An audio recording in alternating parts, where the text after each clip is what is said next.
சென்னை தேர்தல் நடத்தும் அலுவலகத்தில் நடைபெற்று வரும் சென்னை காவல்துறையினருக்கான தபால் வாக்குப்பதிவில் இன்று வரவேண்டிய பெரும்பாலான வாக்குச்சீட்டுகள் வரவில்லை என்று கூறப்படும் நிலையில் வாக்களிக்க முடியாத காவலர்கள் சிலர் அலுவலர்களிடம் வாக்குவாதத்தில் ஈடுபட்டனர்.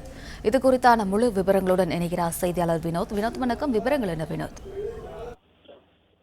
18வது நாடாளுமன்ற தேர்தலானது வருகின்ற 19ஆம் தேதி தமிழகத்தில் முதற்கட்டமாக நடக்க உள்ள நிலையில் காவல்துறையில் பணிபுரிபவர்களுக்கான தபால் வாக்குகள் அளிக்கும் பணியானது நேற்று, இன்று, நாளை ஆகிய 3 நாட்கள் நடைபெறும் என தேர்தல் நடத்தும் அதிகாரிகளால் அறிவிக்கப்பட்டிருந்தது.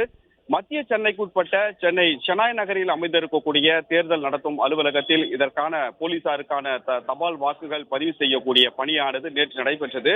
நேற்று 421 பேர் மட்டுமே தபால் வாக்குகள் பதிவு செய்யப்பட்டிருந்த நிலையில் இன்று சென்னை மட்டுமல்லாமல் ஸ்ரீபெரும்புத்தூர் போன்ற நாடாளுமன்ற தொகுதி, ஸ்ரீபெரும்புத்தூர், நீலகிரி போன்ற நாடாளுமன்ற தேர்தலுக்கான வாக்குகள் அளிக்கும் பணியானது இன்று அதேபோல் சென்னை ஷெனாய் நகரில் இருக்கக்கூடிய தேர்தல் நடத்தும் அலுவலகத்தில் நடைபெற்று வந்த நிலையில் பலருடைய வாக்குச்சீட்டுகள் அந்தந்த நாடாளுமன்ற தொகுதியிலிருந்து சென்னையில் உள்ள தேர்தல் நடத்தும் அலுவலகத்திற்கு வராத காரணத்தினால் பெரும்பாலான காவல்துறையினர் வாக்களிக்க வந்தவர்கள் ஏமாற்றத்துடன் திரும்பி சென்ற ஒரு காட்சியை நிலவு வருகிறது.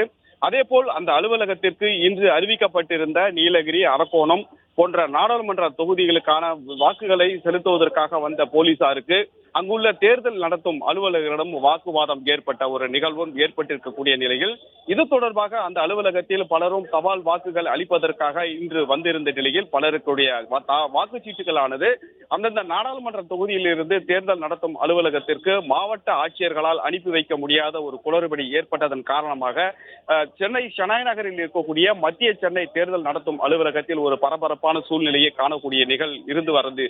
இந்த நிலை குறித்து தேர்தல் நடத்தும் அதிகாரி பிரவீன்குமாரிடம் தகவல் கேட்டறிந்த போது மாவட்ட ஆட்சியர்கள் சார்பில் தபால் வாக்குகளுக்காக காவல்துறையினருக்காக அனுப்பப்படும் வாக்குச்சீட்டுகள் அனுப்புவதில் சில குளறுபடிகள் ஏற்பட்டதாகவும் இந்த நிலை மீண்டும் சரி செய்யப்பட்டதுடன் மீண்டும் தபால் வாக்குகள் அளிப்பதற்கான நாட்கள் நீட்டிக்கப்படும் என்ற ஒரு தகவலையும் தெரிவித்துள்ளார்.